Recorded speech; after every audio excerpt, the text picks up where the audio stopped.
Not all calm is maturity. Sometimes it is the absence of feeling. There is a type of tranquility that is not born from balance. It is born from emptiness. One serenity that is not strength, it is disconnection. And the most dangerous? She looks admirable. It feels like control. It feels like stability. But behind the surface there may be something that he doesn't feel guilt, he doesn't feel remorse. And maybe he never has.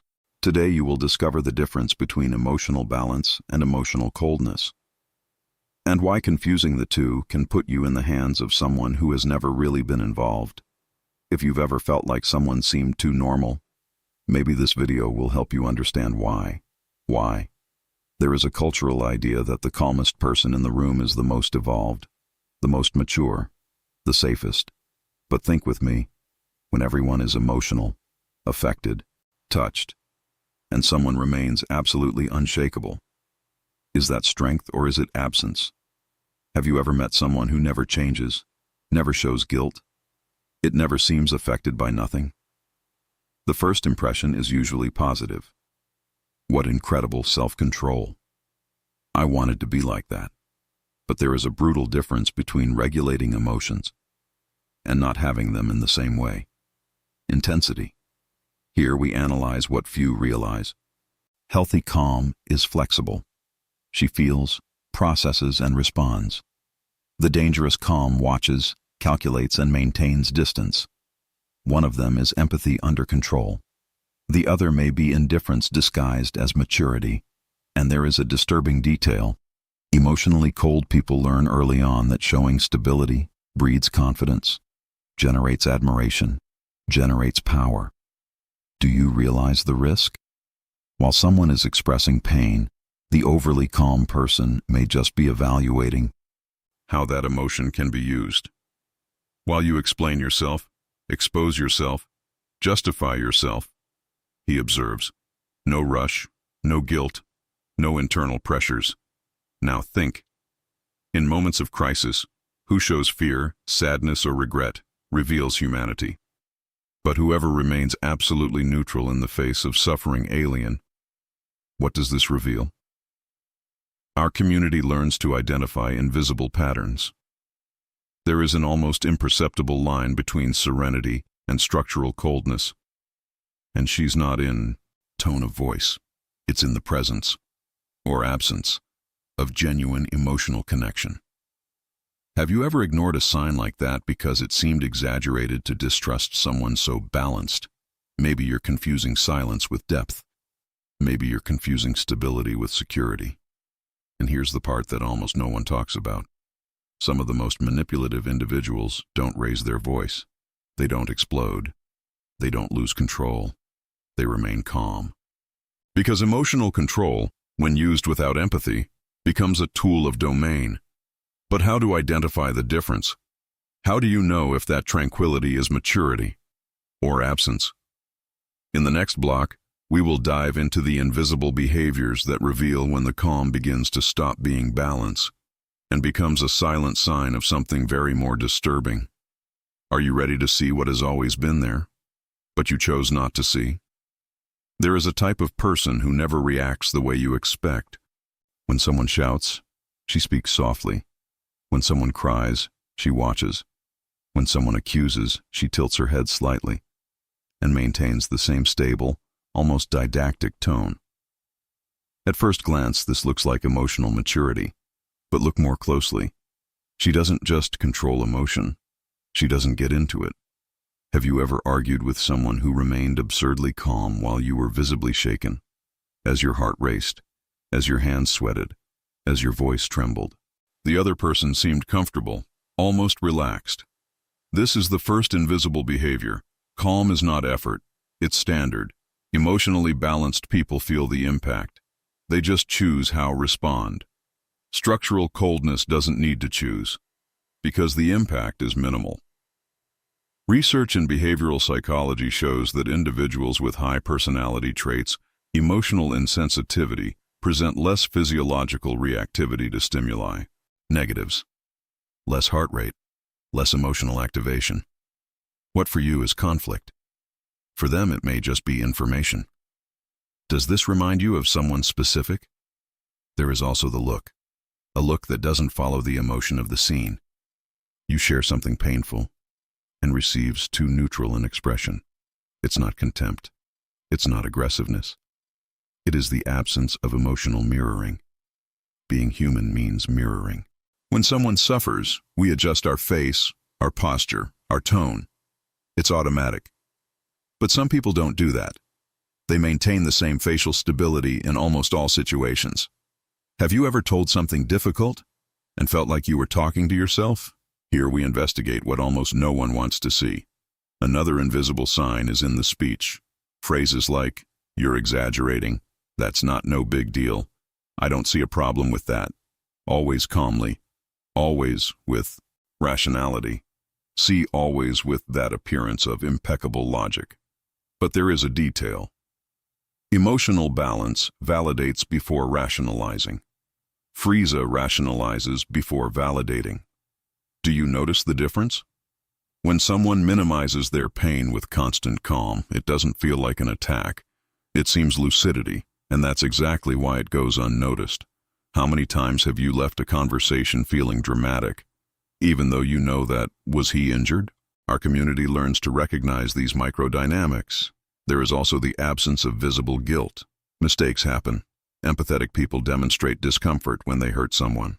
Cold calm maintains the same pattern emotional, even after making an impact. Weightless. No tension. No hesitation. This does not mean that every calm person is cold, but when the calm is constant, too much, too uniform, too predictable, something deserves to be noted. Now think about extreme moments. Tragic news, situations of injustice, losses. There are an expected human response.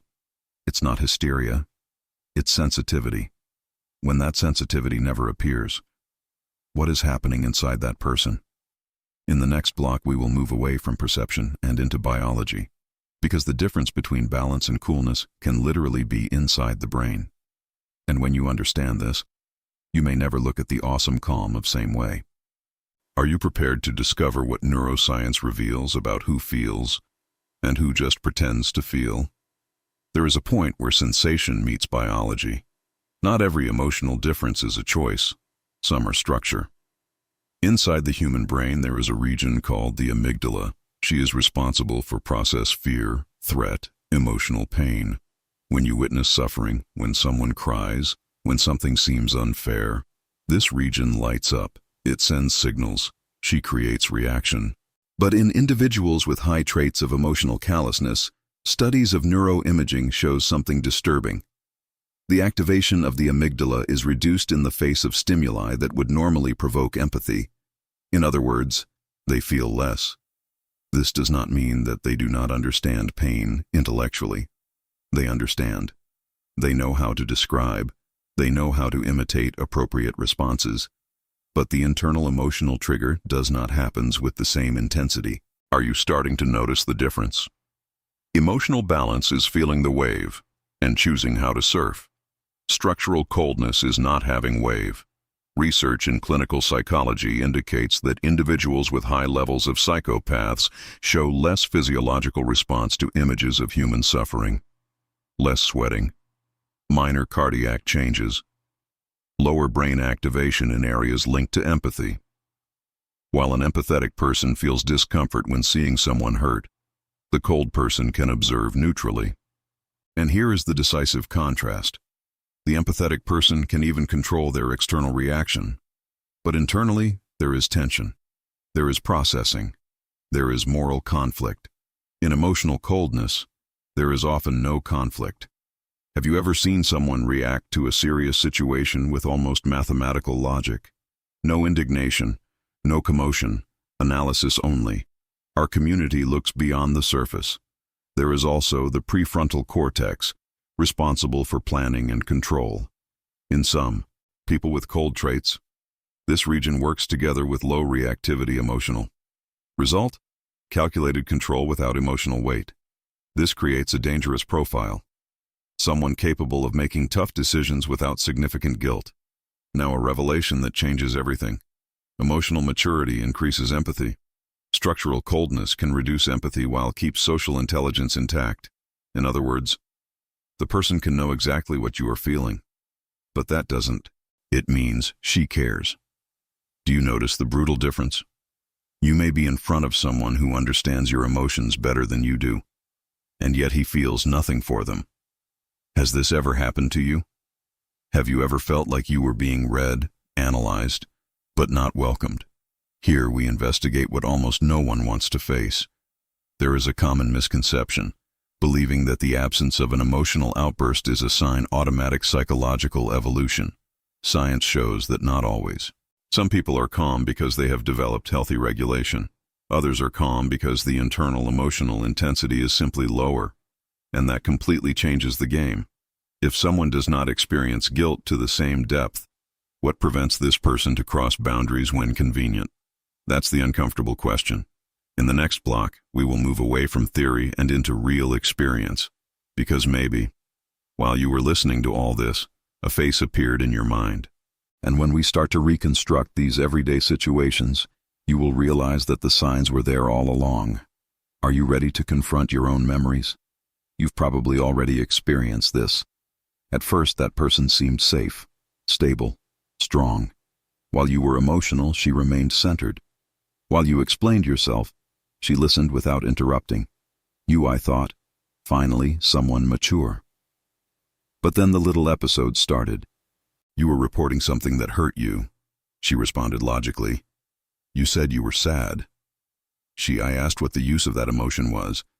You expressed insecurity. She said that it was irrational, always calm, always controlled, always above the situation. Now think, has this ever happened to you? Did you come away from these conversations feeling smaller? Like I'm too sensitive? How if was I exaggerating? This is the point where coldness begins to disguise itself as emotional superiority. There is a narrative pattern that repeats itself. First comes the admiration for stability. Then comes self-doubt. Finally comes the silent erosion of your confidence. Have you ever noticed how some people manage to invalidate emotions without raising the issue? Voice? They don't scream. They don't attack directly. They just reposition the focus. Transform your feeling in logical failure. They transform your pain into exaggeration. And they do it with disconcerting serenity. Here we explore what's behind the masks. Imagine a simple situation. You discover something that hurt you. You confront, wait some sign of guilt, expect discomfort. But it only receives a rational explanation, organized, almost pedagogical. No hesitation, no tremor, weightless. At that moment, something inside you begins to doubt your own reaction. You think, maybe I'm being dramatic. This is the mini revelation that few realize. Excessive calm can reverse the dynamic, emotional. Those who feel it start to appear unstable. Those who don't feel start to seem top. And this creates a silent asymmetry. How many times have you asked for validation and received analysis? How many times have you sought connection and received logic? Our community learns to identify this emotional dislocation. There is a huge difference between someone who regulates emotions and someone who devalues them. The first welcomes before organizing. The second organizes before recognizing. And that leaves marks. You start to censor yourself. Start measuring words. Start avoiding conflicts because he knows that, in the end, he will come out looking like the one out of control in the story. Has this ever happened to you? Be honest. If any specific situation comes to mind right now, comment just one word. I recognized it. Because when you recognize it, you break the invisible cycle. But there is something even more disturbing. In some cases, this calm is not just detachment, it's strategy. In the next block, we will get into the most uncomfortable part of all, when the tranquility stops being a trait and becomes a tool. Are you ready to discover how emotional stability can be used as a control instrument? There is a moment when admiration turns into strategic advantage. When someone realizes that their calm has an impact, that calm may no longer be natural and begin to be used. Emotional control is social power. In an argument, whoever loses stability usually loses credibility. Who keeps your voice steady, your gaze stable, and your pace controlled tends to appear more rational, stronger. safer. Now imagine someone who understands this and uses it deliberately. Have you ever noticed how some people remain calm exactly when you begins to destabilize? This is not an innocent detail. Research on power dynamics shows that perceived emotional stability increases authority and influence in social interactions. When an individual maintains neutral posture while the other person shows intense emotion, the human brain tends to associate the first with the position of superiority. It's an automatic bias. And that's where tranquility can become a tool. The person observes your emotional elevation. Wait, doesn't react. Let you talk. Leave. You expose yourself. Let you lose your rhythm. Then respond with short, organized sentences, apparently rational. No aggression, but with dominance. Do you notice the movement? While you feel, it calculates. As you react, it structures. Here we investigate what almost no one wants to see. There is a specific pleasure for some psychological profiles. The pleasure of silent control. It's not explosive, it's not chaotic, it's cold, strategic, subtle. Calm becomes the stage where the other becomes unbalanced. Have you ever left a conversation feeling like you lost, even though you don't know exactly how? This is the interpretive twist. This isn't just someone who isn't sorry. It could be someone who he realized that his stability creates an advantage and began to exploit it. And when that happens, a pattern emerges. The person does not just invalidate emotions. She provokes situations that activate her emotion. Then it remains neutral while you react. This contrast creates a devastating psychological asymmetry. If something here starts to make sense to you, stick with it until the end. What's next can change your way of observing people. Because the danger is not in the explosion, it is absent. There is a disturbing behavioral fact. Individuals with high traits of coldness, emotional people, tend to have greater tolerance to interpersonal stress. This means that can sustain tension while the other gives in. In negotiations, conflicts, or intimate relationships, this completely changes the power dynamics. Whoever feels more gets tired first. Whoever feels less, wait.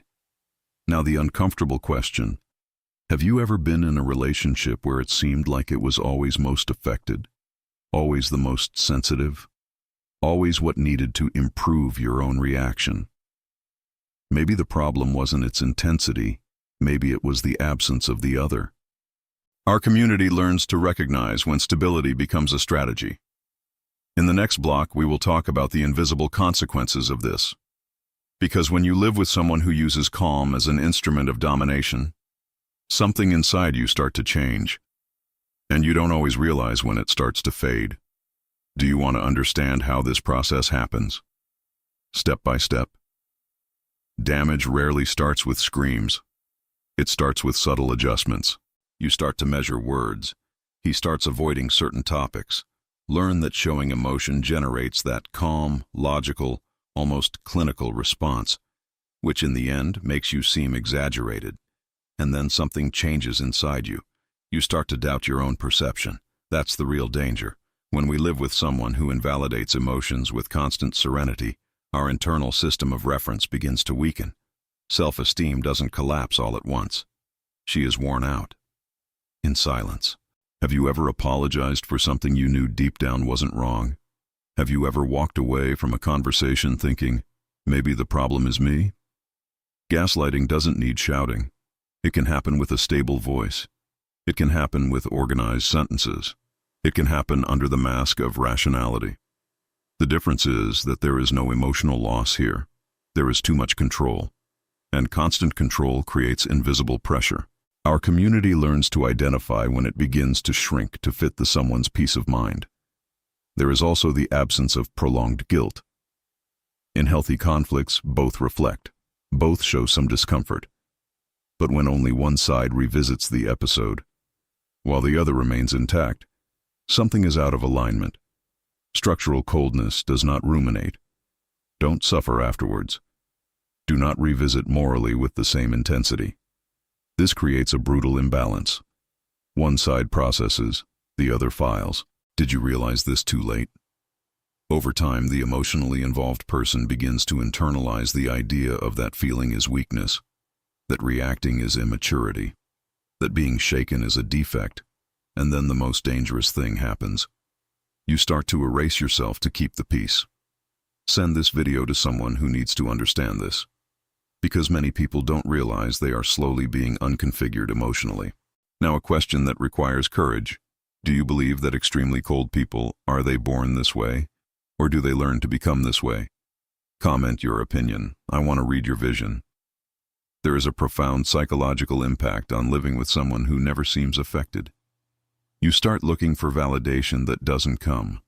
He starts trying to provoke something emotional reaction. He begins to test limits, hoping to see humanity, but neutrality remains. And with each failed attempt, your energy decreases. Here we investigate the human mind in its rawest form. When guilt does not appear, when regret is not visible, when empathy does not manifest itself, the inevitable question arises: are you faced with balance or absence? The real danger is not the argument, it's erosion. And before we close, I need you to mentally answer something uncomfortable. If that person were removed from your life today, would you feel relief? In the next and final block, we will confront the final difference between true maturity and emotional coldness. And maybe in the end you'll realize that you weren't imagining anything. You were just ignoring signs. There is a silent difference between maturity and absence. Maturity feels, but chooses how to act. Frieza doesn't feel the same intensity, and that's why it always seems stable. The problem is that from the outside, the two may look the same. Both speak quietly. Both avoid scandals. Both seem safe, but only one of them cares. And that's the line that changes everything. Did you start this video thinking about someone specific? Be honest. Maybe that person who never loses control. Maybe someone who never apologized with the really heavy look. Perhaps someone who has always seemed emotionally above situations. Here we are not looking for superficial entertainment. We look at what's behind the masks. Not all silence is peace. Sometimes it's disconnection. Not all stability is strength. Sometimes it's indifference. And there is one detail that defines everything: the presence of empathy. True maturity recognizes pain, recognize error, recognize impact. Structural coldness recognizes logic. Do you notice the difference? A mature person can remain calm, but you feel human warmth. A cold person remains calm, and you feel distance. Have you ever been around someone who never really seemed touched by anything? There is something deeply unsettling about the absence of guilt, because guilt is a social adjustment mechanism. It stops us from crossing boundaries repeatedly. Sheet use makes behavior review. When there is no guilt, what makes someone stop? This question is uncomfortable but necessary. Our community learns to look beyond emotional performance. Maybe you've spent years admiring someone for their stability. Maybe it is called strong. What in fact was an inability to connect deeply. And here is the final reflection. Do you prefer someone who explodes sometimes but really feels, or someone who never blows up but maybe never gets involved? Comment: true calm or dangerous coldness? Because when you answer this, you define what you accept in your life. If this content made you think differently about the human mind, sign up. Here we explore what almost no one wants to see. Share this video with those who still confuse silence with maturity. And before closing, look inside. Are you seeking peace, or are you tolerating absence? Sometimes the feeling of security comes not from connection, but from predictability. And predictability is not love.